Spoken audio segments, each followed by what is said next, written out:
దాసరి గారు వచ్చేసారా? ఓటు కూడా వేసాను ఈరోజు.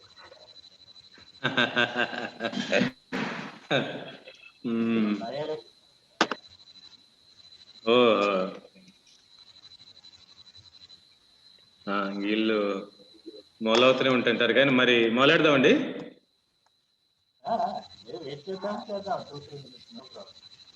మొదలెట్టేద్దాం అయితే.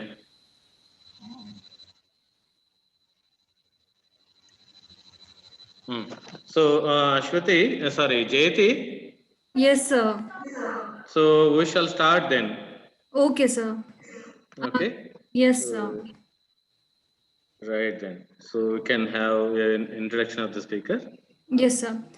Good afternoon, everyone. I welcome you all to this post-lunch session on the second day of AICTE Atal-sponsored Faculty Development Program on Advanced Geocomputational Techniques. To speak on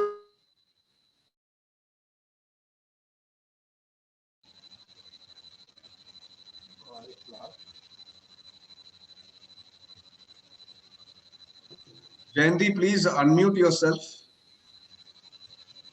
Thank you, sir.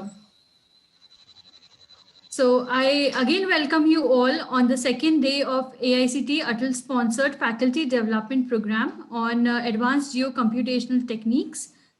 To speak on the mathematical morphology in geoscience and remote sensing, we are honored to have with us Professor Daya Sagar, who is an Indian mathematical geoscientist with specialization in mathematical morphology. Let me take this opportunity to introduce our renowned speaker and guest, Professor Daya Sagar, to the audience. Sir has received MSc and PhD degrees from Andhra University, India in 91 and 1994, and since then he has held many responsible positions. Sir has also worked with Center of Remote Imaging, Sensing and Processing at the National University of Singapore and various other positions there. He also served as associate professor and researcher in Faculty of Engineering and Technology at Malaysia. His research interests includes mathematical morphology, digital image processing, fractals and multifractals, their application and abstraction, analysis and modeling of geophysical patterns. Sir has published more than 84 papers in journals and has authored or guest edited 11 books or many special theme issues for the journal. He has recently authored a book named Mathematical Morphology in Geoscience and GIS Geoscience. He has also recently co-edited a special edition on filtering and segmentation with mathematical morphology for IEEE journal. His recent book on Handbook of Mathematical Geoscience, 50 years of IMAG, has crossed over 1 lakh downloads within 3 months of its release. He has also been elected for Royal Geographical Society in 1999. India Geophysical Union in 2011 and was a member of New York Academy of Science during 96 and 95. He has received many awards, naming a few: Dr. Balakrishna Memorial Award from Andhra Pradesh Academy of Sciences in 1995, Krishnan Gold Medal from Indian Geophysical Union in 2002, Georges Marathon Award in 2011, lectureship of International Association for Mathematical Geoscience and IMAC certification and appreciation in 2018. Sir, I welcome you to this web program and also invite you to address the audience. Good afternoon, everyone. Good afternoon. And it's always a pleasure to give a talk for the audience at IASC.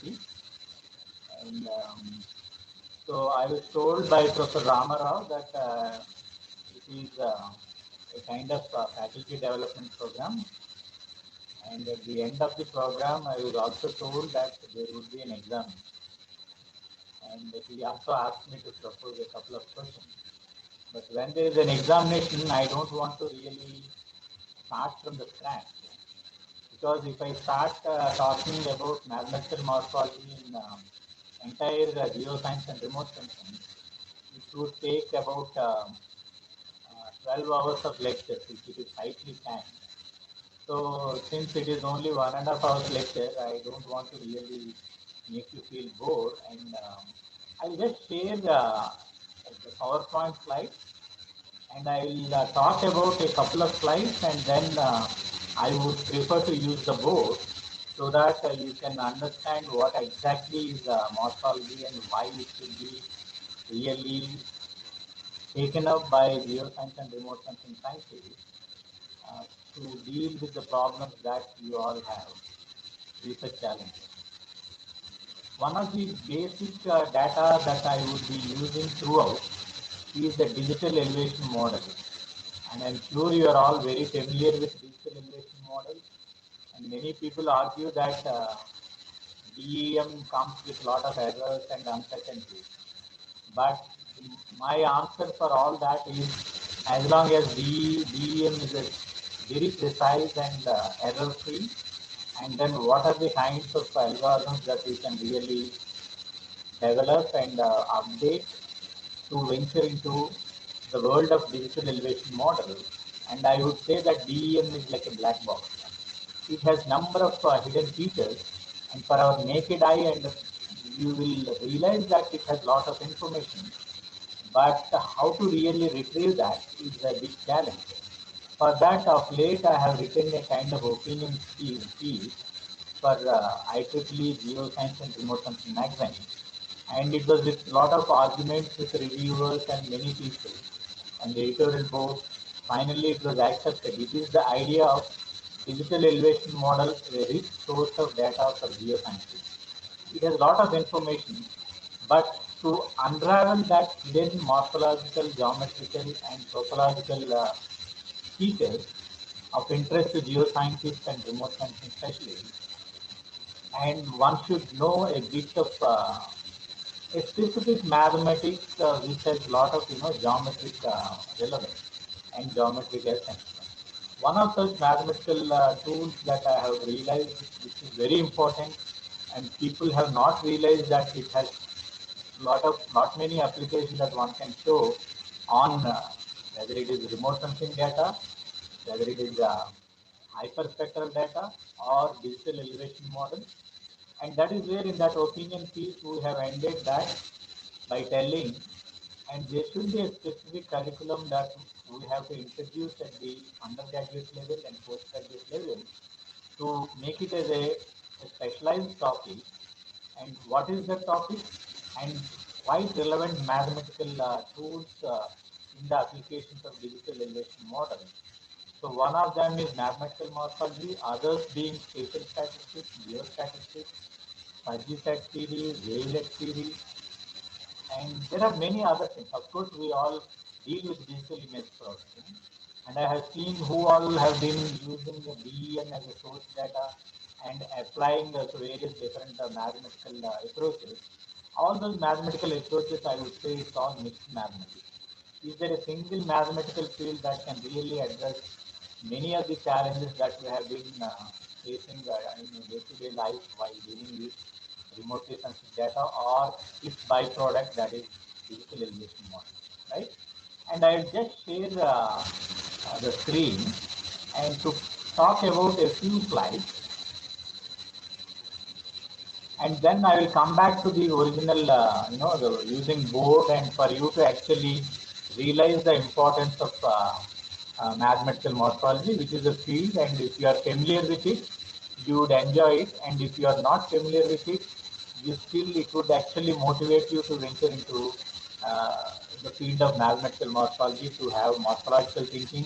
Further, you can really develop your own mathematical morphological algorithm. So this is the topic I have proposed when Professor Ramara has asked me a week ago.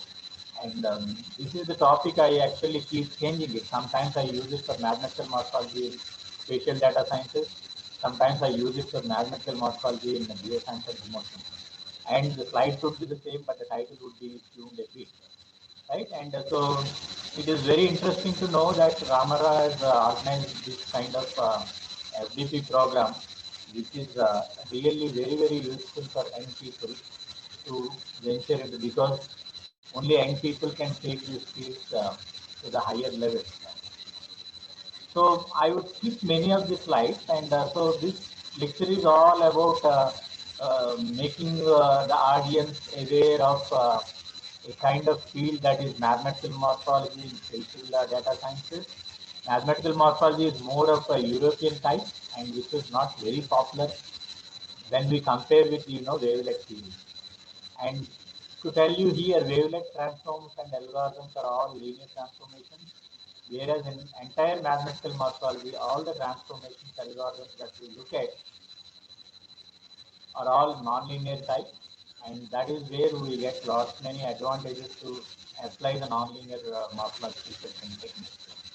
So as I mentioned, one of the spatial data which has a lot of relevance, and I would say DEM is a kind of physical system, and DEM would change, and you have time varying functions, highly time varying like cloud, and slowly time varying, probably like sand dunes, and even very slowly changing is the terrestrial surfaces, and some surfaces won't even change. You can say that they are all static surfaces. But when you consider our remotely sensed data, and we could change with light and atmospheric conditions, and of course, if there are changes due to some flooding activity or earthquake, and you would see the changes. But one particular field which is not much affected by the anthropogenic activity, we don't have any artificial surface, at least on the planet Earth, that is not really exploited by anthropogenic activity. But one of that fields and the data that I would really like to emphasize is digital elevation model. So the main ingredients of spatial data science or geodata science include information retrieval, information analysis, information reasoning, and information modeling and simulation and visualization. All all these ingredients are the part of spatiotemporal behavior.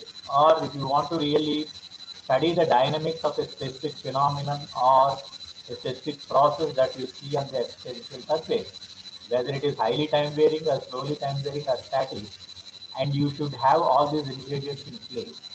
And if you have source data very accurate, as I mentioned, DEM comes with a lot of errors. And but with LiDAR technology and then of late NextMap and then Aster DEM, and people have been telling that they are very less noise or errors. And that's where you have the role of these ingredients. This particular footnote I would always keep: is there a single mathematical field that can address challenges that I mentioned here, like information retrieval analysis, reasoning, modeling, simulation, and visualization? And what is that single mathematical field? I realized at least by spending almost 3 decades, mathematical morphology, though it is a bit slow compared to other methods, and it has full mathematical basis, and people can really think through morphological thinking, and then they realize what is actually happening, and you can become a kind of domain expert when you use powerful mathematical tools, right? So deal with spatial data science with mathematical morphology. This is what I say. And I would skip this why and what, and I have already specified this brief introduction. And there are so many cases, and all these cases, actually I have shared this PPT file with Professor Ramarao to share with all of you. And I don't want to really show and explain everything because time is actually not sufficient. But just to tell you, these two people are Georges Matheron and John Ferrar, the co-founders of mathematical morphology. They are powerful computer scientists, and then they are also pure mathematicians. They were holding 2 PhD degrees, one in pure mathematics and the other one is in engineering. And you will see so many digital elevation models synthesized, and in a synthetic way how we have generated a digital elevation model that mimics the terrestrial surface, and we have elevation field, and then some kind of Apollonian space, some kind of images from where we could extract water bodies, and then construction of a kind of zones of influence. In our earth sciences terminology, these zones of influence are nothing but our water things. And then there are many, geospatial challenges which were not actually covered in any of the commercial software. Like, so given a set of objects, and which object is at least strategically located, and what are the objects? probably our 29 states are, each state is a kind of object, spatial object. And if someone asks you which is at the statistically located place, and we should have some kind of distances. What are those distances? Not certainly the Euclidean distances, but some kind of asymmetric distances which would come from morphological theory, and right. And then, so what is that I actually emphasize more in the coming 1 hour on the board is how to compute the texture, whether it is the texture of the image or texture of digital elevation model or texture of the watershed that is partitioned from digital elevation model, how to compute the texture, and I would explain a kind of technique called granular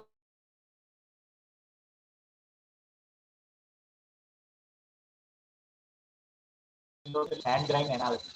And how do we see that sand grain analysis in the when we put that into the perspective of remotely sensed data, and you just take that, and it is not just the color, shapes, and other properties would be used in classification of images. And very, very important property is also the texture and structure and shape, and how to use those things. And looking at any image, a kind of spatial function I would call, like the human face, which is in a grayscale, ranging between 0 to 255 grayscale values.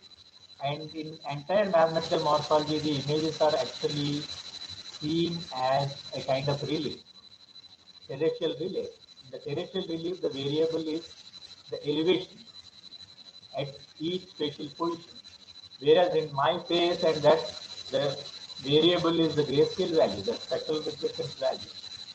Sometimes if you look at synthetic aperture radar data, and you have the backscatter strength is the variable, and whatever is the variable, but whole morphology sees the data as a kind of elevation surfaces, and it goes with those kind of elevation surfaces, how to partition them in a meaningful way. The best way of partitioning is through watershed principle, and then the immersion simulation. There are many different algorithms to actually partition the data. And in the partitioning the data, you have topographic loss and topographic height. And if you allow water to flood, and from various different water bodies, where exactly those flood water front lines will meet each other. And that is where we construct the bund, and we say that it is a watershed line. And that is one of the best approaches to partition the data, right? And such is those are the aspects which would come under grayscale granulometric analysis. And if you are intuitive, and if you are able to think through mathematical morphology, and you can give a host of different, roughness measures of the terrestrial surface. And that is one part I would cover. And the other part is when you have source data like this and target data like this, and if the source and target are of, let us say that these are two different regions, the terrestrial surfaces and their corresponding DEM. If you want to just play with the source and target, like motorbike becoming a tiger, and motorbike is the source data, and tiger is the target data, and you have to somehow metamorphose the motorbike into a kind of tiger. And what is that we have to do? And the way we actually interpolate between the numbers, and we can also interpolate between the images and the corresponding objects. As I mentioned, and I won't go into one major part of mathematical morphology, that is binary mathematical morphology, which is again based on Minkowski operation. So Minkowski was a mathematician who has given Minkowski sum and Minkowski addition some over 120 years ago. And the whole mathematical morphological operations are relying on Minkowski sum and Minkowski subtraction. And I won't go into those details because that would take almost first 2 hours. And then, but because I'm avoiding those important part, I would really encourage you all to look at this particular slide where I have given a series of lectures, and these lectures were actually given at different places. But many of the lectures were given at IIT Kharagpur, in an NP cell style lectures were given, and if you have about, if you can spend your 20 hours of your valuable time, and you can go one by one and you can understand how good is mathematical morphology to really venture into, you are really looking for a research problem, and this is a problem that you can confidently take up, and because there are many open challenges in mathematical morphology applied to geoscience, remote sensing, and even in medical imaging. Hello. Can you invite? No, I think so.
Can you all hear now? Can you hear? Yes, sir, we can hear. Can you hear me? Yes, sir, but there is some disturbance, some noise coming. Ramarayan, can you hear me? Sorry call disconnect అయింది. Can you hear me? We can. But that noise is still there, right? Yeah, still there, but maybe little closer. I think we can at least manage with that. At least with, closer to the microphone, we can manage with that. Yeah, but I tried several weeks and I could not figure it out where exactly this noise is coming. Maybe your fan is somewhat noisy.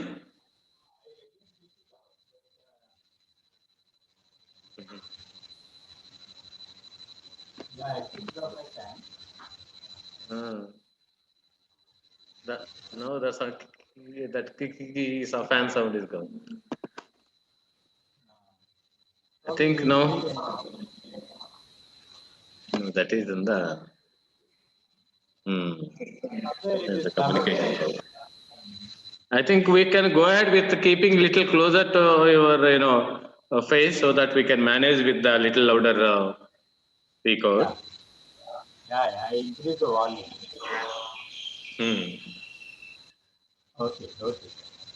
Okay, we can go. That's unfortunate. So I will again go back. Earlier I tried to talk to him. It was the same problem. Okay. So this is the slide, and you can actually have a lot of YouTube lectures and which are placed at different places. And then there are some animations, and you can have a look at it. And then many transformations are there, but I would only concentrate on, as I mentioned, two topics. Those topics include, one is to quantify the texture, and how do you derive those numbers to quantify. If someone asks you what is the texture index of a specific water type, and how do you measure that? And so you have to come out with an index called morphological entropy index. And for that, granulometric analysis I would explain. And the other one, as I mentioned, source to target, and how do we keep inserting the interpolated sequences in between source and target. One median function has to be computed, and then something like this. And then between the median and the source, you can create one more median function. Between the median and the target, you can create one more median function. It is a hierarchical process until there is no further scope to insert one more interpolated function.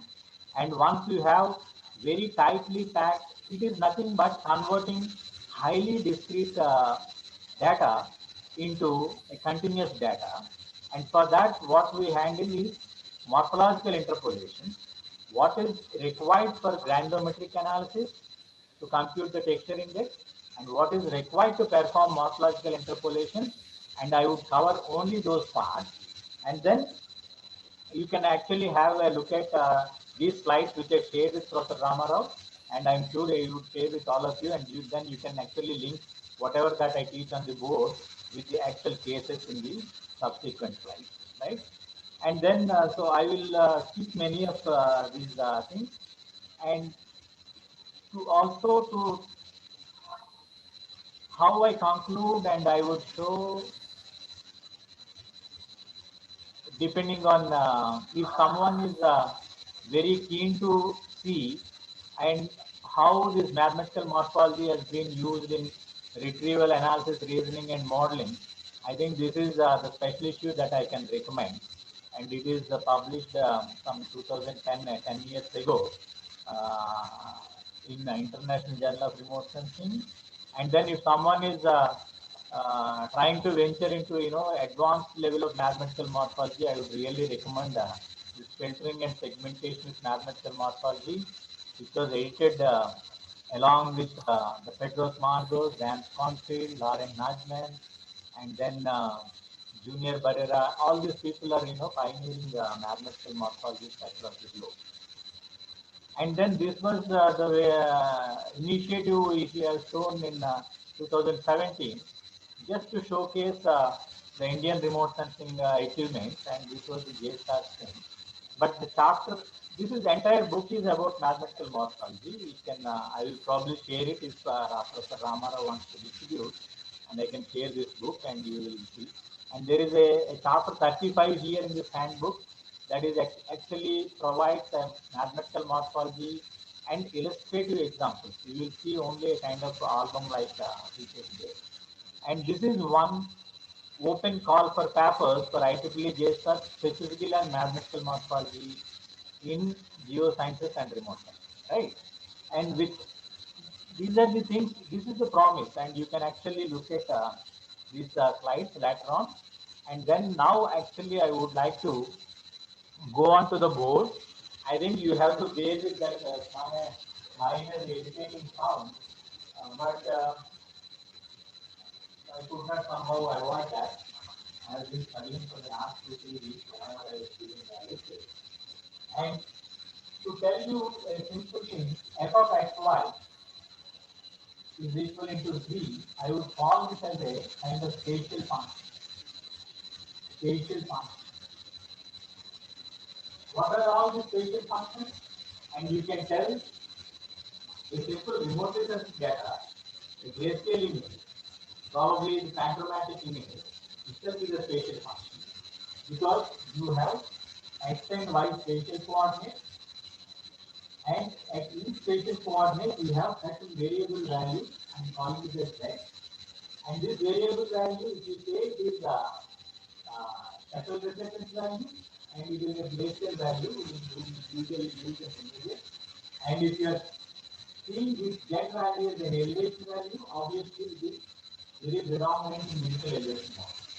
And if you are talking about, let us say, population density over a gridded space, and population density itself is a variable, and you can put them in a kind of normalized form and then perform what all that you learn here. You talk about racial demography, you have a way to use in our but we are only restricting ourselves for this more something and real time. So this is what I call it as a spatial function, and this spatial function, the range of the values that this spatial function can access is between 0 and 255, because I am seeing each spatial function as a kind of 8 bits per pixel. And 8 bits per pixel, it is how it is being stored. And then when you talk about the spatial function, and it is not, you have multi-valued information within this spatial function. You have 1 spatial coordinate, 1 2, 1 3, 1 4, like that. Let us say you have 5 12 by 5 12 5 of spatial function, and we could access the variable values ranging between 0 to 2, right? And this is what is the case. And let us assume that there are two spatial functions. There are two spatial functions, f of xy and g of xy. Both are of the same configuration, but with different, grayscale composition. And can you call these things as a kind of random topographic function? Random topographic function. You can easily call this as a random topographic function, because each of the functional value at xy location is being treated as a relief. Relief in the sense mountains, valleys, mountains in mountains, and valleys in valleys, and it is a kind of a kind of the function. And so there was a word called base plus function, and it is actually like this.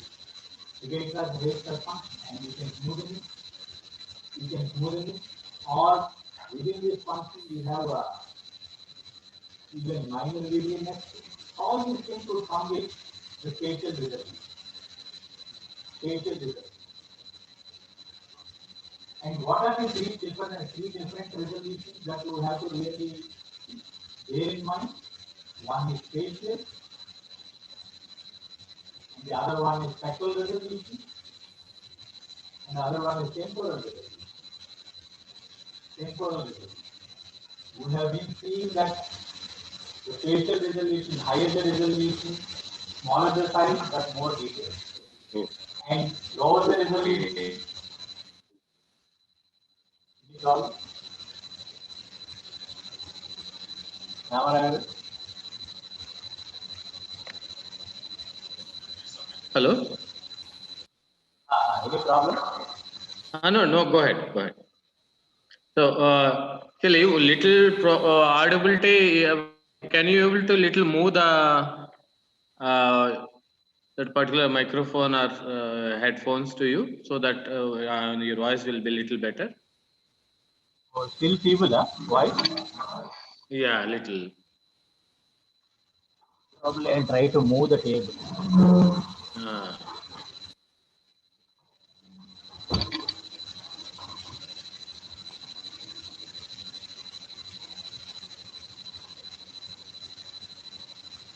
Yeah, I think should be fine now. Yeah, probably it is a bit close. Yes.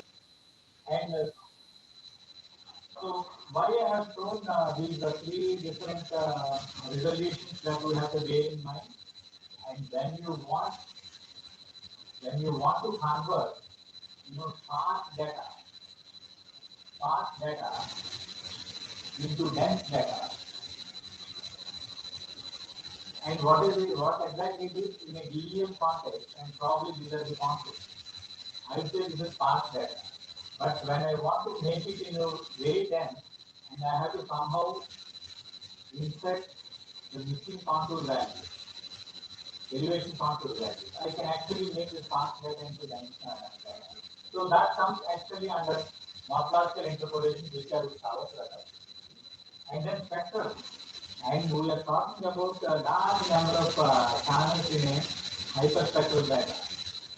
So suppose you have this is like a channel 1, channel 2, 3, 4, 5, and you want to make it as a super resolution data.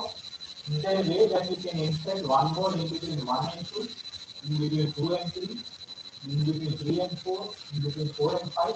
Actually, you can increase the sparse spectral resolution channel into dense spectral resolution channel. In the same way, converse is also true. Suppose you have a missing channel in between the two successive channels of spectral data in a queue, and can you really approximate that by inserting one more? How to handle that? Again, that would come from Markov spectrum. And of course, temporal resolution, why do we use temporal resolution? And you want to study the dynamics and how a specific phenomenon or a process is changing with time, and we can actually handle that with again Markov interpolation, and there is an extrapolation approach also based on the Markov interpolation, right? So all through we will be using these spatial functions, and from spatial functions, if you want to map some features, and you can follow, you can convert them into map, and the moment I use map, it is nothing but the information. And there should not be no noise, there should not be any noise. And that is basically a feature. Let us say I could extract the water body from a spatial function by following some algorithm, or in simplest case I would follow a thresholding strategy. And if I know the base scale value of the range of the structured water body, and I can specify them and I threshold the spatial function and I convert that. And that and all would come out in binary math analysis or spatial object analysis. That's what I am not actually covered, and only on spatial functions and two basic operators, mathematical operators, are actually written by in entire mathematical morphology. Something is investigated with something else. A function is investigated with another function, or function is investigated with a kind of text. So G, I would like to choose G as a kind of text, and that text is, let me say that this is the this in the 8 scientific degree, and I will call this as G. And if G is equal to B transpose, it is symmetric B. And why, when G is equal to B transpose, we have to define where is the origin. If origin is at the center, if I rotate it to 180 degrees, if it is in the same B, and I call B is equal to B transpose, and it is symmetric. And symmetric. And it has different names, and some people will call it as structuring element, and some people will call it as a kind of template. Some people will call it as a kind of window, right? And how do you actually, you take a spatial function and you want to erode that spatial function, and I will put this spatial coordinates here, and it is written as minimum of f of x plus I and y plus j, and where I and j actually belong to B. It is very simple, and what we do is, when you have a grayscale function or a spatial function, in each of the grid cells, what is the value, and you consider within the neighborhood. Let me say the value here is 64, value here is 32, and here it is 15, here it is 16, 18, and 25, 32, 64, 19. Let us say this is one particular subimage of the spatial function. And if I have to translate this particular value according to this equation within the window, that is this window, by making sure that organ is superposed on this, and within this window, what is the most minimum value? That value would replace this particular value, and that is the meaning of this particular morphological evolution. And if you use this converse, If you use it with converse, that is morphological dilation of the spatial function. And there we use the minimum, we use maximum, that is given x plus I and y plus j, and ij belonging to G. And because I have chosen G like G, and I am taking all 9 elements within the 3 by 3 neighborhood, and then I keep convolving the window, move the window, and then follow the structural grammar, and then change the value. And if you are taking the minimum within the neighborhood and replacing the central value with the structural minimum value, and that is morphological erosion of grayscale morphological erosion. If I am using maximum, that is grayscale morphological dilation. And if you want to change it, G, because G comes with certain characteristic information. It has a size, it has a shape. What is the size? Size is frequency. That is the primitive size that you can create a kind of disk, a symmetric disk. And what is its shape? By removing the corner element, I will call this as a disk in the forecasting, or you can call this as a rounder. And you can design and define this D according to your own will and will to with a proper justification. Why you want to change this structuring element geometry, and there should be a strong reason. Sometimes we can actually convert the structuring elements into one-dimensional structuring elements. You can take multiple one-dimensional structuring elements and perform the analysis. And this D controls the shape, and side of D controls the shape. And you want to change the shape of the spatial function, and you can reduce the resolution of the spatial function by performing cascade of erosion followed by dilation. What is the cascade effect? You perform erosion by D first, and then perform dilation by D. घर छोड़ कर देंगे ना चल जाएंगे हम देख लेंगे तुम लोग तो आजकल देख रहे तो हमसे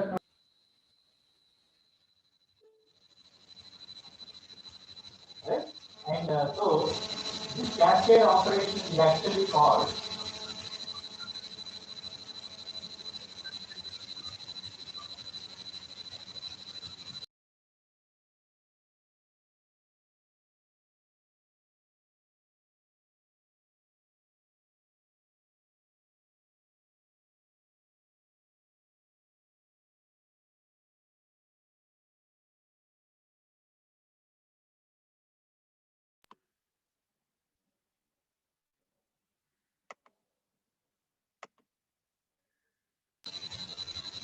sorry.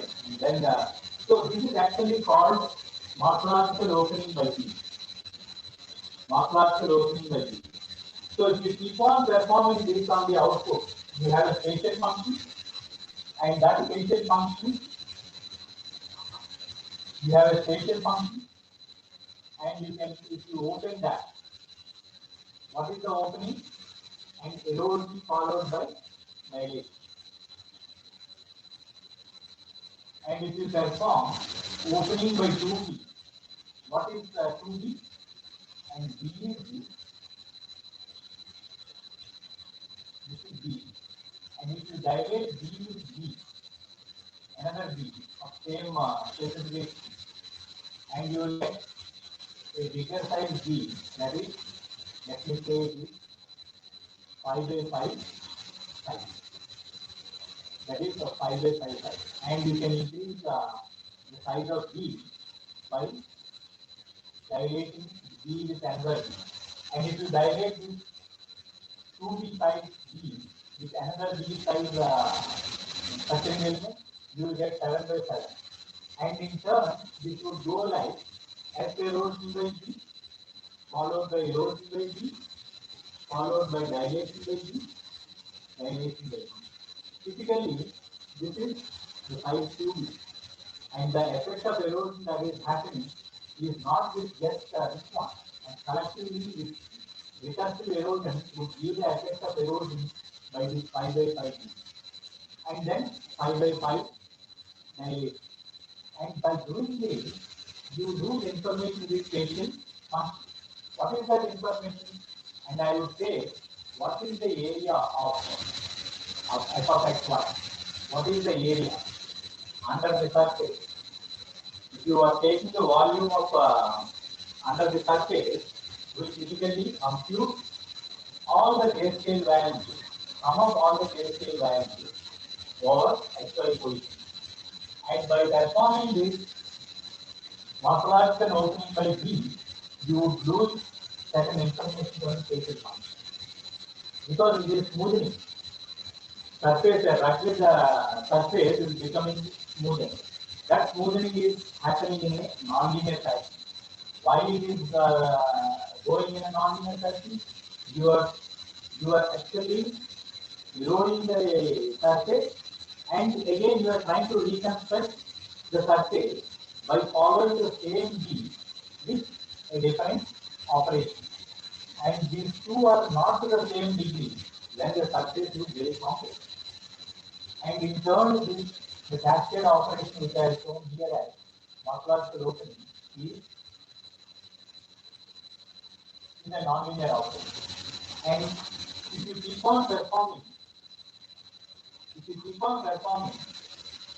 with a larger size B, F opened by 3B, it is nothing but F erosion by size 3B followed by dilation by size 3B. And then F opened by n minus 1 size B.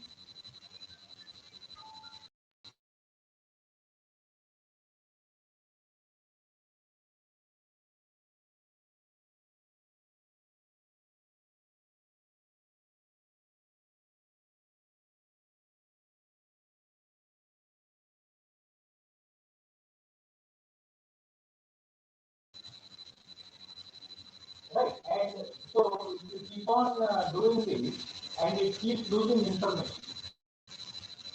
It's corresponding one-dimensional thing like I told. As you perform erosion, and it becomes like this. As you perform dilation, what happens? And it doesn't come back to its original state, but it moves the particular. You have lost this information. And this is originally f of x. And this is f opened by b. Let me say f opened by 2b, you will still lose information. And you will still lose information. That's what I am saying, it is f opened by 2b.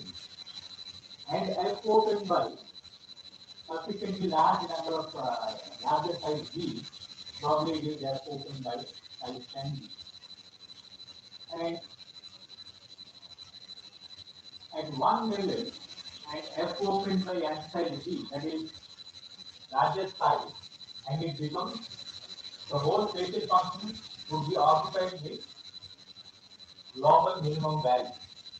And assuming that 15 is in the spatial function in the lowest, and there is no other value in any distance lesser than 15, and then all the distance will be filled with 15, and that is the field that we see.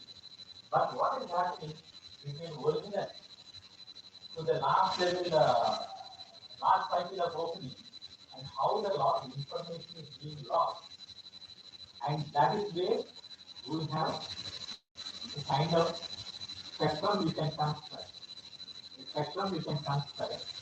And I will call that as pattern spectrum of the spatial function S with respect to B, because B is very important. If you change B, the loss of information pattern would stay. And so this is at nth level I put it, because it is increasing. Initially it is 0B, 1B, 2B, 3B, n minus 1 size B, and then f opened by n size B. That is the last level, how the loss of information is being distributed. And to compute that loss of information, you can construct a spectrum. This is called pattern spectrum of f with respect to B of order n. So n is in between 1, 0, 1, 2, and so on, and this capital N. You can be very right. So this is also called case size pattern. Case size pattern. I think many of you are very familiar with fast Fourier transformation, and in fast Fourier transformation, you quantify the petal content. But similarly, here you quantify the state size content in a kind of surface, whether it is simple remote sensing data or its byproduct that is visualization. So this pattern spectrum is nothing but compute F open by M size T, a generic equation. You take the area. What is the area? Sum of all the grayscale values over all x squared minus. This is a simple algebraic subtraction. F open by n plus 1 size T. N plus 1 size T. And you are subtracting this. This is what is the pattern spectrum. This is what is the pattern spectrum. Suppose if you plot the size T, size of T, initially starting with 0, 1, 2, 3, 3, 4, 5, and let us say you have gone up to 10 cycles of opening. And then if you see the pattern spectrum at each layer of x with respect to t, what is this loss of information? And if n is equal to 0, actually no operation happened here. But n plus 1, obviously, what is the sum of area of this particular opening cycle? You put it here, and then you subtract, and if there is no change happening, and you will get the value here. But at each cycle of opening, you keep losing information in a non-linear fashion. It is not uniform. If it is uniform, the kind of surface that you are handling is also very, there is no complexity there. And so this would allow us to actually compute. This would allow us to actually compute the texture within the. You are just taking the whole image or the image partition and then seeing the spatial function values within the partition boundary. And typically, if you take a digitalization model, you can partition them into watershed, and each watershed what is the roughness index. So how to compute that? Once you have pattern spectrum values, okay. So this is the loss of information. Suddenly you may see there is loss of information very high. There may not be much loss of information, and there may be loss of information. There may not be any loss of information. So this would actually explain what is the case size contained in the spatial function F that we are handling. Further, and we can actually compute the probability from this. What is the probability? For original function, you have the area and probability of cancellation of F with respect to V is nothing but pattern spectrum value at that level divided by the area of the total function. As I mentioned, n is between 0 and so on up to some capital N. And for each n value, you compute this probability value. Each n value, you compute the probability value. And then you have a morphological entropy or uncertainty index state with respect to V is actually computed from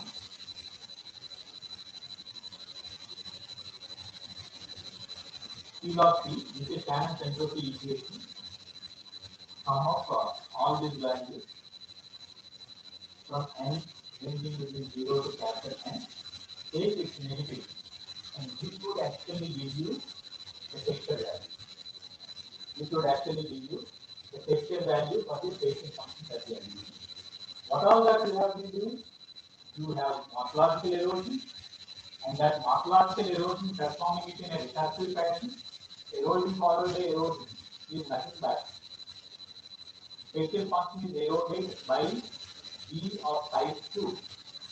Erosion followed by erosion followed by erosion 3 times consecutive erosion is nothing but the morphological erosion of the spatial function by B of type 3.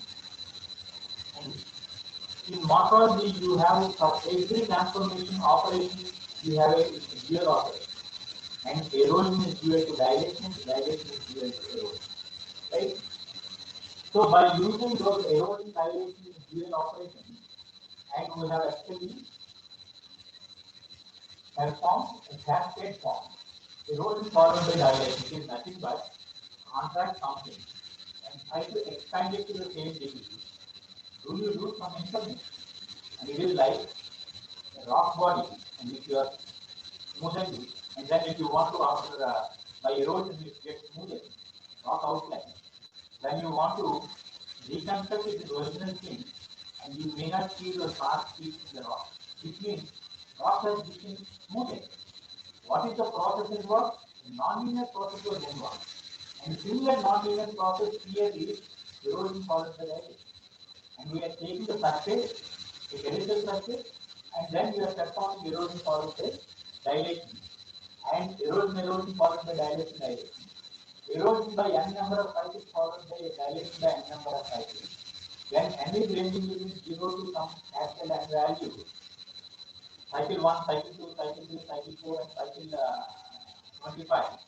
And how that loss of information, it is nothing but the alien changes. Some of the base scale values or some of the elevation values is changing to tell you the whole dynamics of the related circuit. If you are talking about the image, and from this, what you can quantify is the texture image. So the texture based classification is also very powerful. When we talk about microwave remote sensing data, and there you don't see a big dynamic range as is the case with optical images. The dynamic range is very thin, but performing these operations very carefully, not with primitive size, the smallest possible primitive size. What is that? And so it is not a compact structuring element, but it can be a linear bipoint structuring element. And you can perform them and see with different directions how the texture is changed. If you look at for a whole watershed, within a watershed boundary, how the elevation values are changing, randomly varying, and you want to quantify that structure roughness. And that roughness with a compact structuring element like this would give you one structure value. If you change that to rounded type, you get a different value. What is the basic difference? Texture index would vary because of the P that we have chosen.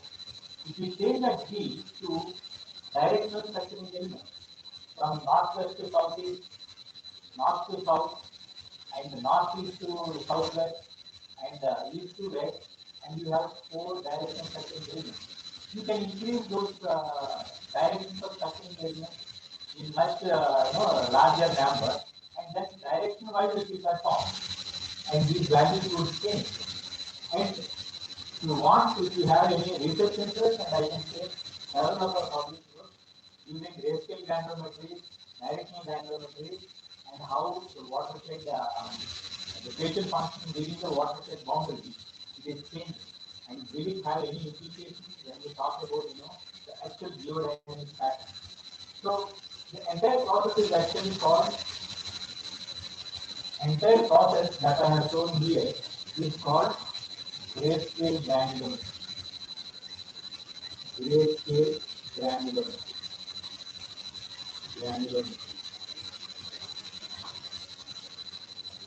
So now you understood how to perform erosion, how to perform dilation, grayscale erosion and dilation. And you spend more time on that. Once you understood those basic operations thoroughly, then subsequent things you can just take a kind of spatial function and you put some values, very randomly, ranging between 0 to 255. And then you can create your own, tutorial like material.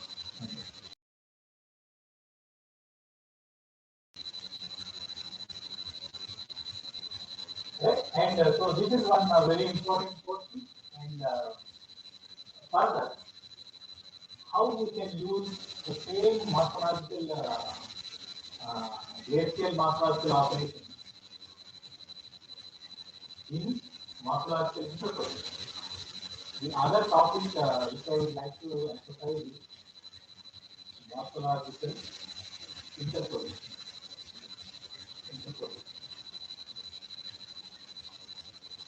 And specifically glacial morphological interpolation. As I mentioned, you have f of xy is a spatial function, and you have another function g of xy, or can be called in as channel. Channel 1 in a hyperspectral cube, channel 2 in the hyperspectral cube, and you have the corresponding spectral reflectance value.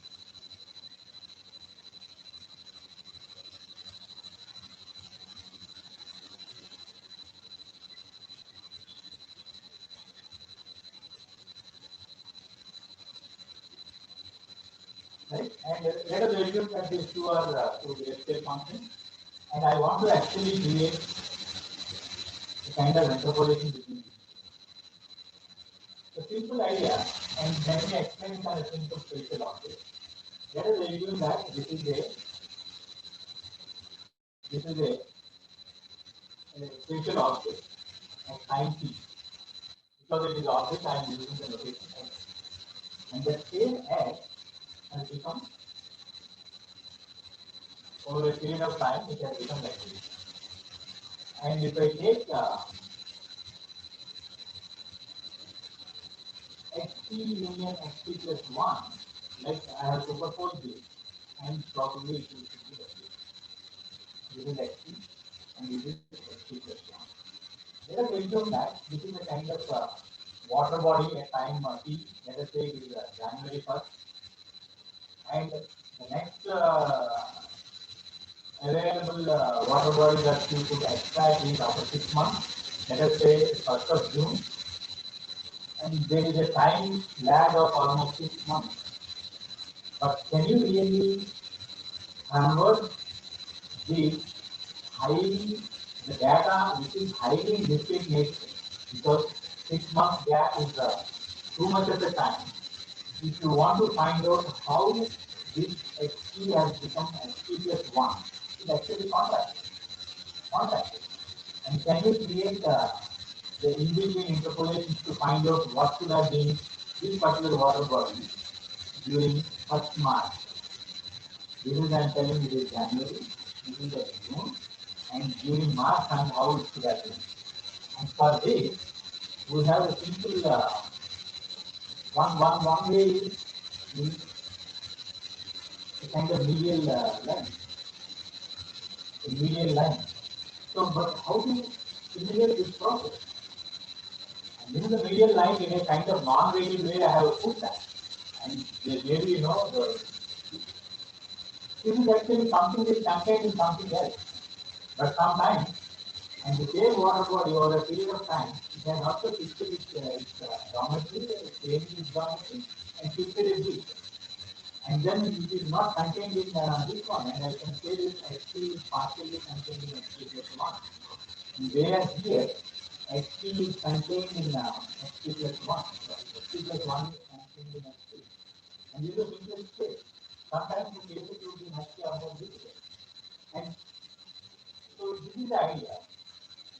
But if I extend that to the spatial function, and in a spatial object, we have a set of morphological equations. And on a spatial function, let me again go back to probably in a one-dimensional function. This is the f of x. And I have, let me put this is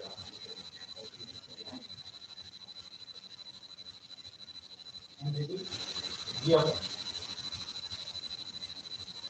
So if you want to put a kind of interpolation between f of x and g of x, and a non-weighted median function would be something like this.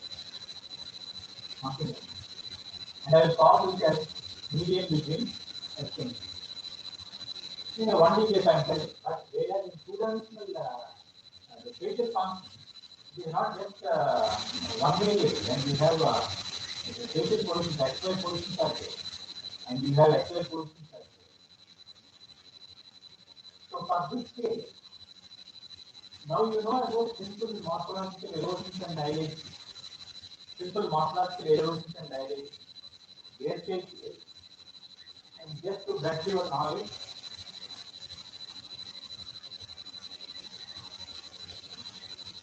is minimum of f of x plus I and y plus j. Ij belongs to B. And similarly, you have dilation of x1, which is maximum of f of x plus I and y plus j. And Ij belongs to B. What is B? B is our simplest template. And we can keep changing this template. And if you have a different rate and justification, and you will like B is equal to B. And I would call this as a flat structuring element. Flat structuring element, because everywhere it is one. And can you create non-flat structuring element? Yes. They will be even more useful when you perform a very smooth transition from source to target. And that we can actually venture in, that's not too difficult. And these operations, if they perform X erosion by erosion, and so on until erosion by B for n number of times. N number of times. I will write this as X erosion by n times B. This is a simple multi-scale racial morphological operator. Similarly, F dilation by B, dilation by B, dilation, and so on, dilation by B for n number of times. N number of times. See, F dilation by n times B. N times B. What happens when n is equal to 0? When n is equal to 0, whether you perform erosion or dilation, it shows no effect because it is non-effect. It is completely non-effect. And using this the background knowledge, we can actually compute the median between x and b. And I'm not putting this experimental expression. The median function you can actually compute between these two. What it requires? You should know how to compute point-wise minimum between x and b. If you have a value of, let us say 15 here, you have a 64 here, 85, 91, 80.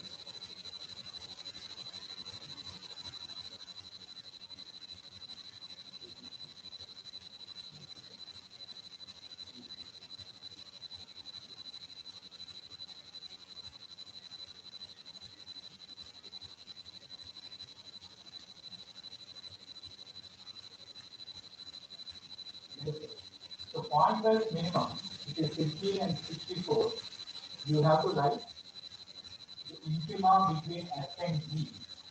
Intima between x and g. Because we work on intima and suprema.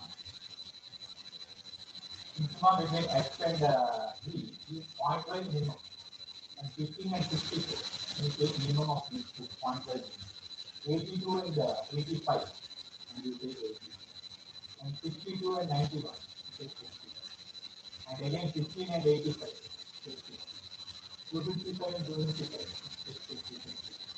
251 and 64.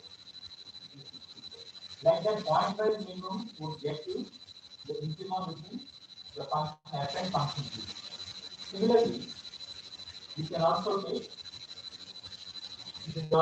this suprema. Suprema is point-wise maximum. So typically you have generated two more spatial functions. What are they? F intima g and F suprema g. You have source and you have target. The idea is to compute morphological median between F and G in a hierarchical fashion. What is that hierarchical fashion? First we have to compute the point-wise minimum and then point-wise maximum. This is one special function, this is another special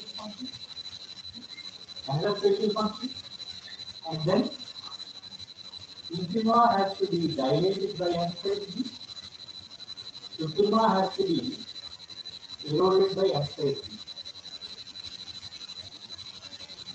So it is just a visualization, and if you understand these things, put it on a simple 5x5 matrix, and you keep trying, and then finally whatever you get, it you feel that that is a morphological median.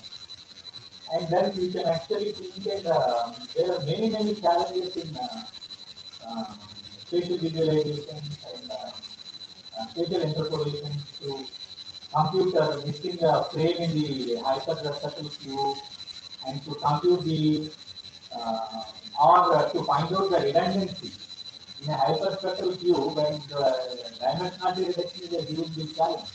People are following, band selection is an important problem, and in the band selection, you can use this morphological interpolation. One of the additional ways, and we tried and we published a paper to show that morphological interpolation based band selection is much superior than correlation based thing. And once you do this, you have to again take input of these two outputs, and then you do this for all n values ranging between 0 to capital N. And you take initially between the two spatial functions, one intima function you create and suprema function you create, and intima has to be dilated by 0 space b, and suprema has to be eroded by 0 space b to get, and then you take the intima between those two outputs, and that is the 0th level median function. And similarly, intima should be dilated by size b of size 1, and sigma should be eroded by b of size 1, and you increase the n value from 0, 1, 2, 3 until there is no further change in the succeeding level of median function. And for all those median functions, whatever that you get by taking the intima between these two outputs, and you have to take the suprema of all those things. If you have generated for n is equal to 0, 1, 2, 3, 4, up to 10, if you do that, and you get 11 outputs here by doing this. All those 11 frames, and you take the maximum, point-wise maximum value, and then put that in the final function. That would be the median function between f and that would be the median function between f and. This is a generic equation. And as I mentioned, everywhere in mathematical morphology you have dual operation. Erosion is dual to dilation, and dilation is dual to erosion. Opening is dual to closing. Closing I have not actually explained. The closing is instead of erosion followed by dilation, like in opening the operation, you perform dilation followed by erosion. And what happens in erosion followed by dilation? It's different cycles. By increasing the size of B, and you are actually seeing loss of information. By performing dilation followed by erosion, actually you will gain information. And it is like on a simple binary case, and as you are performing the opening cycle, you keep using your start peak in the outcome. And at the higher cycle of opening, and you still use the start peak. And finally put some way. And all these would be x opened by B, x opened by 2B like this. And when you perform dilation followed by erosion, and you start seeing this outside these rows are actually closed, and different levels it gets closed. And this is something similar to, stronger cell construction, old cell construction, and all that. So these patterns are in between the complex cell and actual cell. And of course there is a cell, right? So that idea, like dual operation, and like all of erosion dilation is dual operation, closing, closing of dual operation. In mediums also we have morphological medium dual operation. Dual operation would be the equation would be same, but we change the logical operation of the this would be kept on dilated, and then intima would be kept on eroded, and in the intima here, you take suprema. Instead of suprema here, and we take intima for all n values in this integration. So this is real morphological medium. And so here you have how many things you have left? You have original spatial function, a target spatial function. In between you have one median function, and of course it's a dual median function. And using these things, then we create what is the median between f and median of f and g. Similarly, median between median of f and g and this is and their dual median of f and median of real median of f and real median of g and real median of f. So this is a hierarchical process, and so it goes like initially you have 2 power 0, there is 1 million function, and then 2 power 1 you have 2 million functions between median and original, and between median and target you get 2 interpolations, and then you have 1 zeroth level median, and first level median 2, and second level median 4, and it goes in 2 power n times. And then f has actually become f2 by putting all those morphological mediums that we have inserted between f and g, and you can actually show in a kind of AVA file if you put them f how it has been transformed into g in a slow fashion. But it is up to you how these ideas can be employed in when you deal with hyperspectral data. You have in hyperspectral cube rather sparse channels, and you want to make them dense, and you can perform successive channels, and then perform choosing channel 1 and channel 5 as f and g. And can you create how many kind of interpolations you can create? But these things needed powerful validation. Powerful validation. I think with this, now you know.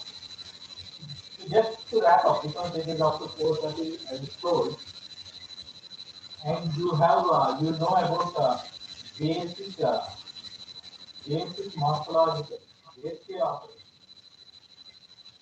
grayscale morphological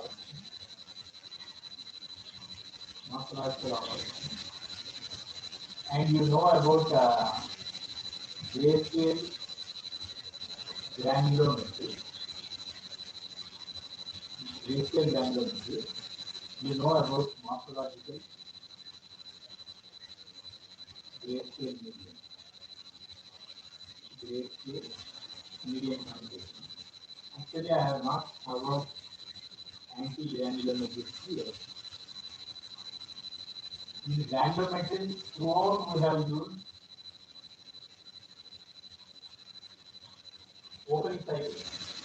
In anti-granulometry, we use closing cycle. This is typically F dilated by M side G followed by erosion by M side G. And actually this would go like when you have a function like this, And opening based randometry, you are keep on losing the information. Keep on losing the information. Right? And whereas the closing based randometry, you keep on gaining the information. How the gaining is coming and it is getting close.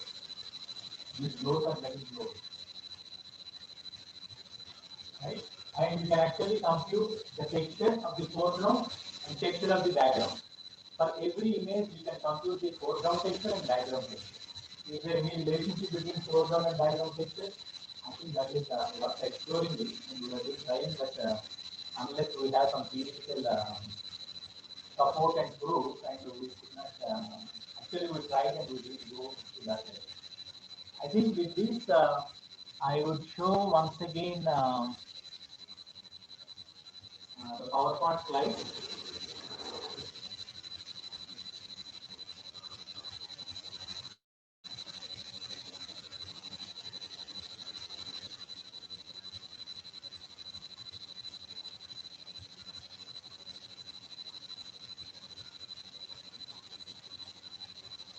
Yeah. So all this, as I suggested, and if you want to understand about the basic binary morphological operations and binary granulometries, and um, there are other types of, you have many different data of different variables like temperature, rainfall, and moisture conditions. You get at the point specific location, and how to convert those point specific data into polygonal data.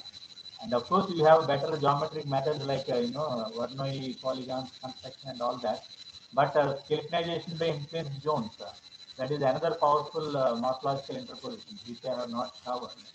And then you can actually look at some of these YouTube lectures if you are keen. And then there is what is the relationship between object A and object B? What is the directional relationship? दिल्यानं मी सांगितलं की आमच्या इथलेच आहेत ते sir त्यांनी आणलंय.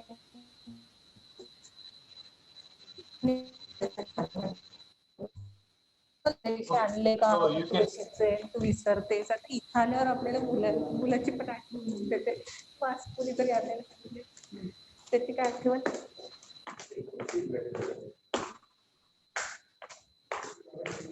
मग मी म्हटलं तिला प्रॉमिस केलं हा नाही काय मलाही विचारलं पण मग आता बघ मी वरचीला दिले 2 हा त्याचे तिने दिले पाहिजे पाठवून आणि ठीक आहे त्याचे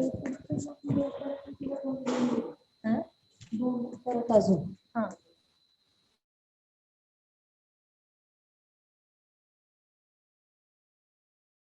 Kindly unmute yourself.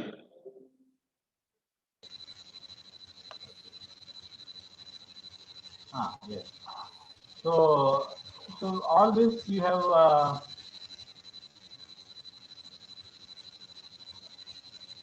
So these are the many spatial functions. I actually love to work on digital elevation models. This is a synthetic elevation model. This is in a Malaysian territory. There is a topics DEM, and then this is San Francisco Bay. Under the water, what are they actually the ground surface, how it looks, and we have this, and then if someone really wants to go advanced level and wants to try all these operations like morphological interpolations and granulometric analysis through graph mathematical morphology. So in that, the spatial function would be first converted into graph with simple nodes and weighted nodes and edges, and then you perform all these morphological. You have graph-based morphological erosions, graph-based morphological erosion, dilations, and all those things. And then adaptive mathematical morphology. Many people used to ask how to choose B, an appropriate B, that is structuring element. That is where the adaptive mathematical morphology comes into. Right, and so some of the very basic morphological transformations I have explained here. And then these are some of the equations which I have not covered because they are all coming from binary mathematical morphology. But you can see these are the grayscale morphological operations I have already shown. And then there come the multi-scale morphological operations. And then when you change B from flat to non-flat, and they would be like, you know, the non-flat structuring elements are again a structuring function. I have given some kind of simple toy model like calculation.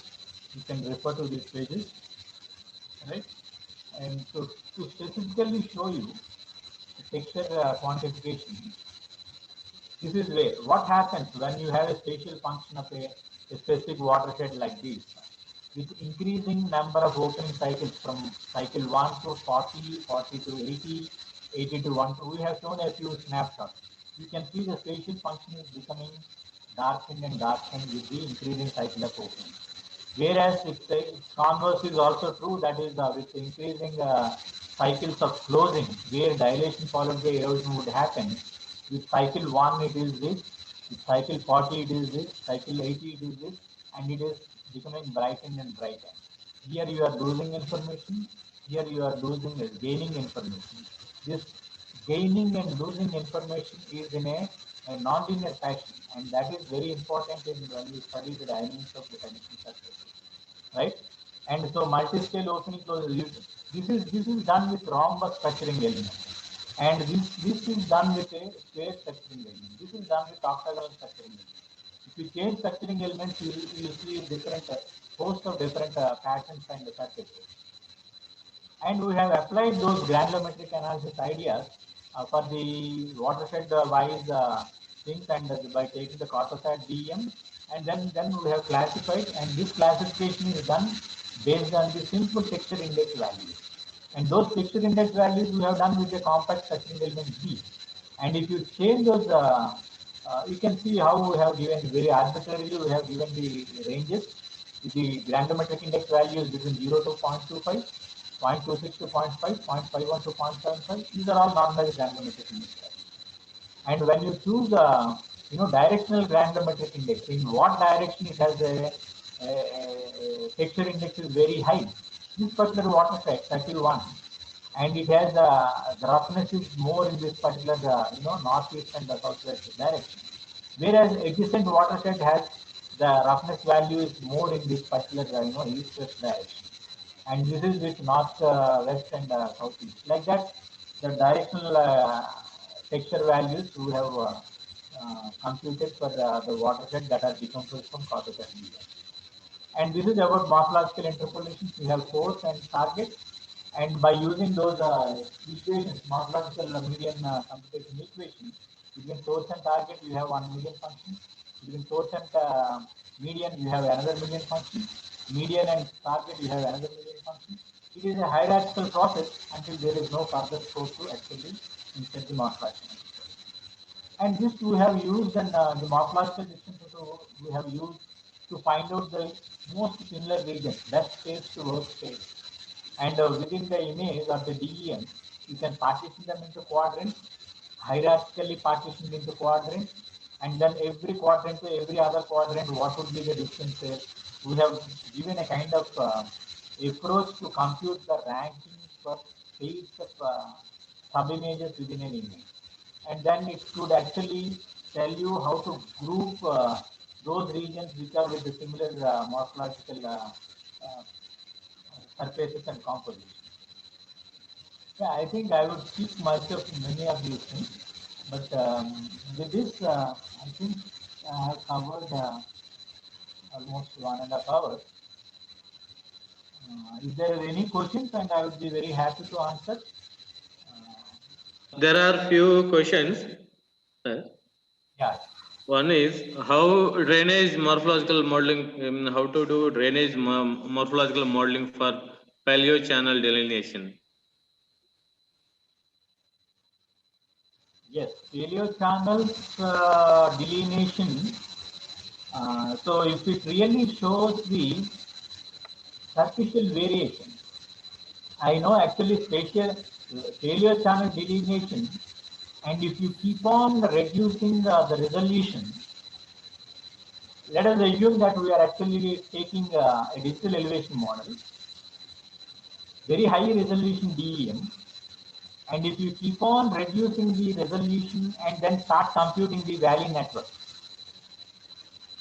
if you start computing the valley network at every reduced resolution, and assuming that high resolution DEM is there, and you systematically reduce its resolution. How do you reduce resolution? You keep performing cycle 1 opening, cycle 2 opening, cycle 3 opening. Actually, we are going from very fine to very coarse resolution, spatial resolution, in a nonlinear way.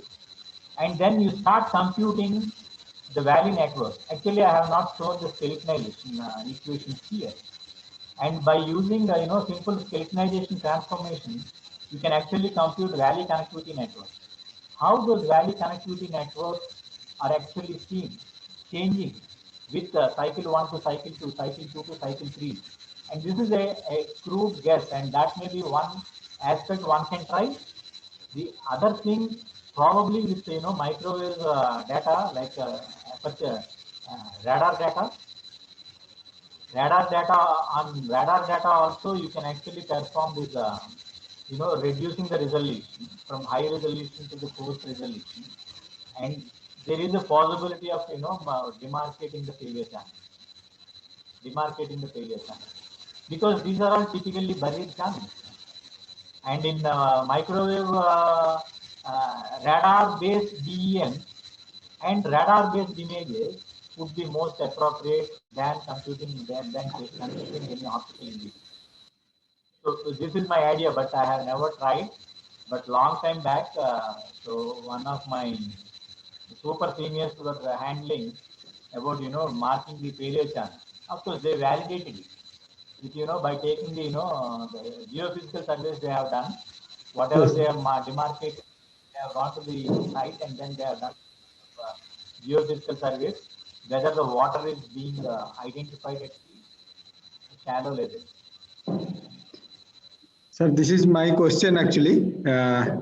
I just want to add some views that I am already using the radar-based DEM, actually ALOS Pulsar DEM, which is a conceptualized model based on the radar and I just want to, sir, just what you have told that is very good idea, sir, to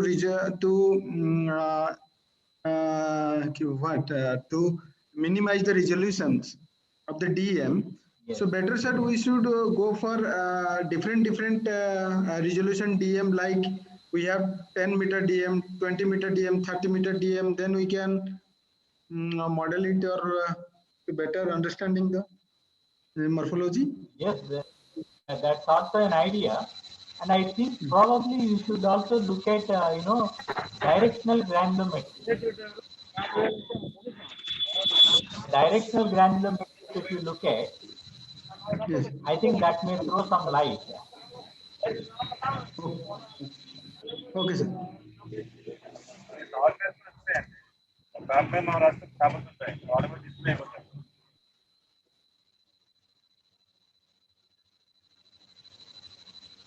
Kindly, I will moderate. Next question is by Mahalingam Bose, please. Okay.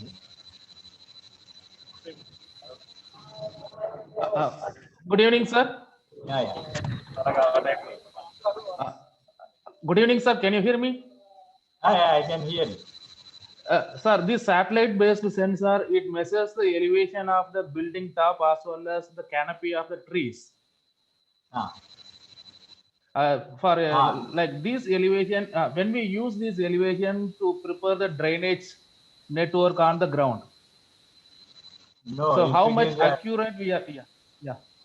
If it is digital surface model, yeah, sir. Because those the radar-based DEMs are always superior.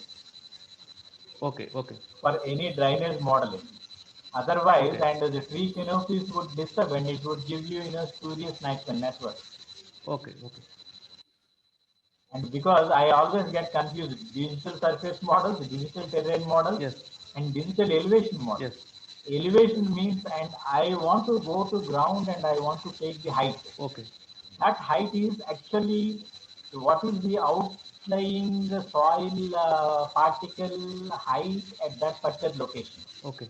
That we don't go. Most of remotely sensing are rather difficult, and because there are many errors, But that is why I want to be very cautious when I say digital elevation model. It is error-free and uncertainty-free.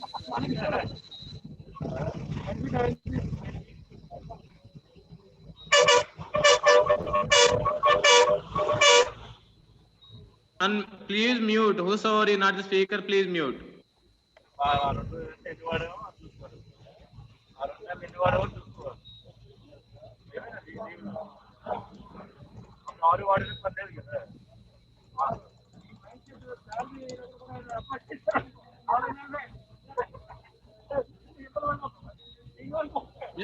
Mr. Hello, Dr. Venkateswara, kindly mute.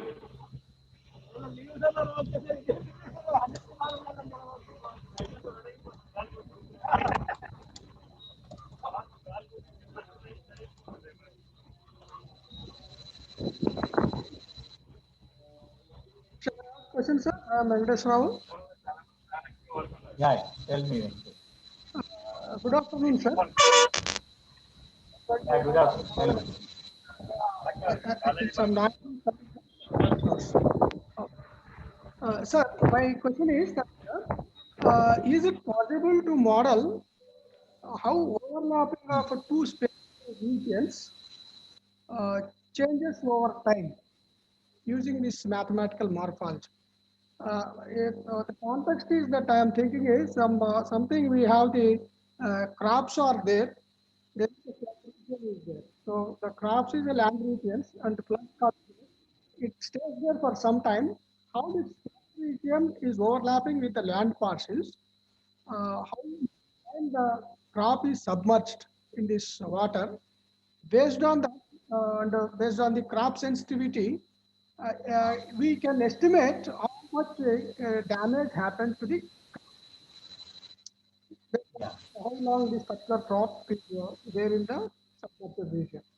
So how Yeah. really we model this one? These two regions overlapping changes over a period of time. So we want to model first mathematically we want to model how it changes or change of overlapping of these two regions. For example, one is land parcels, another is the flood region. Changes over a period of time. Is it You have possible to apply actually this scientific mathematical data. morphology for this particular? Yeah. Yeah. Do you have time series data of that? Time series is the spatial data, maybe satellite data, flood regions will be there, and okay, assuming that we have the information. Yeah. So actually, this is a change detection problem, but very accurate change detection problems I have seen through interferometric studies. In the interferometric studies, but I believe you are using optical data. I have used I some believe you are synthetic using. data. I have used this some time back. This synthetic data that I myself generated using some geo software, grass or some. I remember. Yeah. Actually, the texture would tell you, because if it is flooded region, obviously the texture would be very fine. And whereas if it is on the land which is not submerged with flood water, the texture would be very rough. Okay. And that can be captured with the granulometric analysis. It is also a good idea to use not just optical data. Optical data sometimes it would confuse us with lot of high spectral resolution would actually confuse us.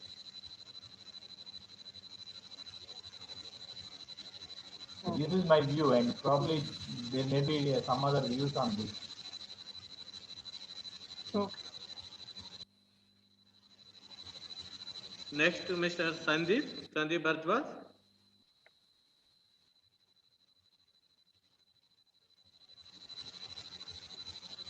Sandeep, not there? Okay, then Mr. Ashish Paul.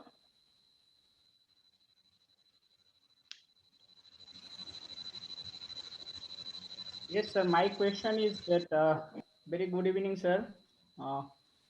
Good evening. Am I audible, sir? Yes, you are audible. Actually, my question is that is it possible to do with this digital elevation model in forestry research? Yeah, in forestry research, of late I had one nice talk at IGAS, and what they have done, Okay. canopy they are estimating by taking digital surface model and digital elevation model. They are actually subtracting. Okay. So Okay, digital sir. surface models mostly constructed through optical data like spot stereo data, and Yes, because sir. there they cannot really penetrate through the tree height, and digital elevation model from probably SRTM. And if you subtract SRTM from the, let us say, Cartosat DEM, this is optical database DEM, and the SRTM is radar based DEM. If you subtract those heights, point by point height, I think that would tell you probably the canopy heights or the tree heights. Yes, yes, yes. Yeah, actually, this is not my idea, but I could hear one nice talk by somebody from Netherlands during IGA. Okay. Okay. Okay. Thank you, sir. Thank you so much. Thank you. So, any more questions, please? Sir, this is Mahalingam. I could not hear you properly due to other disturbance. Yeah. Sir, actually, like when we use Cartosat DEM, as you said, it is an optical remote sensing, so it measures the elevation of the canopies, right? Yes. In that case, like when we use the Cartosat DEM to delineate the drainage basin, so how accurately the result would be? No, that would be misleading. Yes, sir. That would be misleading. That's why I'm telling any radar image based DEM or even airborne based DEM and would be more powerful. Okay. I would still say, the contour based DEMs are still safe. Yes. But what we do when we digitize the contour, Yes, sir. we will miss those granulations, very important granulations. But the moment you smooth out the granulation and you lose the streamline there. Okay. The accuracy of DEM is very important. Otherwise, it would lead us to other problems. Which digital elevation model you may refer us to use it, sir? Like there are lots of freely available digital elevation models are there. So which you feel? I would recommend you. Yeah, I would recommend you one very nice book I was reading that is about digital elevation data for geoscientists. Okay. That is a book written by some scientists at the British Geological Survey. Okay. And all chapters are very wonderfully written. There is one review chapter I read. They are talking about LIDAR DEM and Aster DEM. Okay. And so they are talking about, so people are, blindly applying some powerful filtering techniques, and then they are telling this is what they retrieve, but without any domain expertise.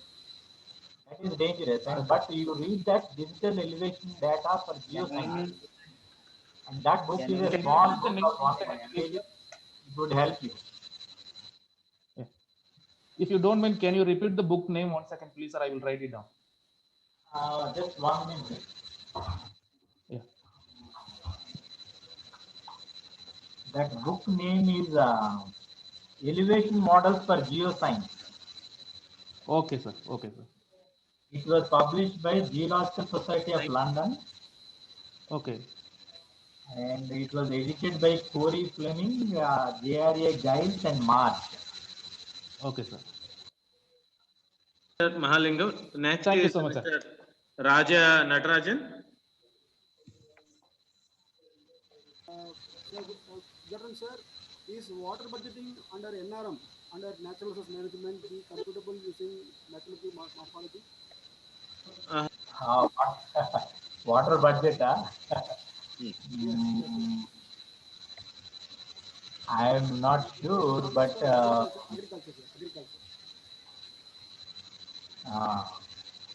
But I don't know. So at least you can find out analysis of DEM through morphology.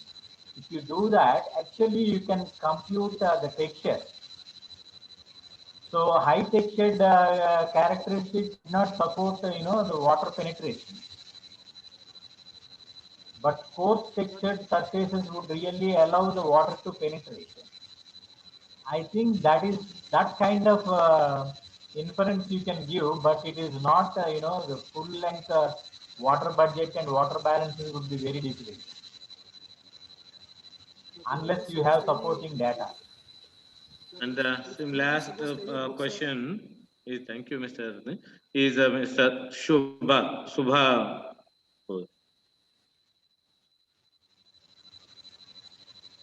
Shubha, are you there?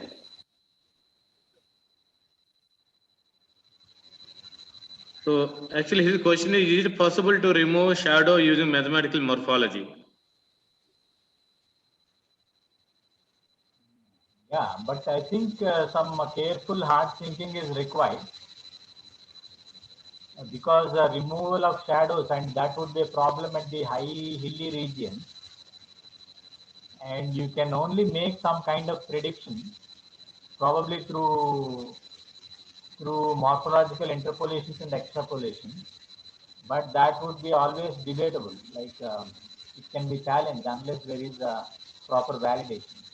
But at least I have not done that work. But there is a possibility because so with open challenges and open problems only we will start thinking. I think one should really try, and there may be a possibility.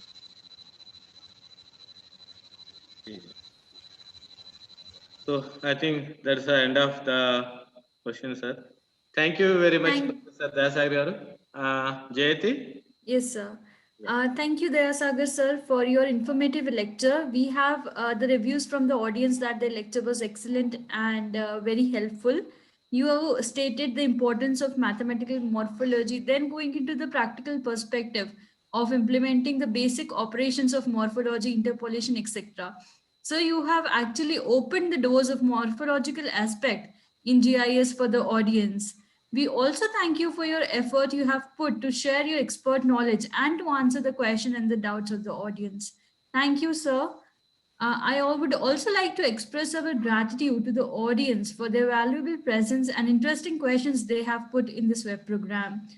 So this is the end of today's session, and we will be back tomorrow at 10 a.m. morning with more talk and a session by a few more experts. I wish you all a very happy and good evening. Thank you all for joining us. Thank you very much, Professor Ramana Garu and Dr. Jayati. Thank you so much for arranging my Thank you, talk. sir. Thank you. Audience are really, the questions are really difficult to answer. But if you are good, I think everybody is a kind of domain expert somewhere. Thank you very much. Thank you very much, sir. Thank you very much. Thank you all. So we'll see you sharply tomorrow at 10 o'clock. Thank you all. Have a nice evening. Bye bye.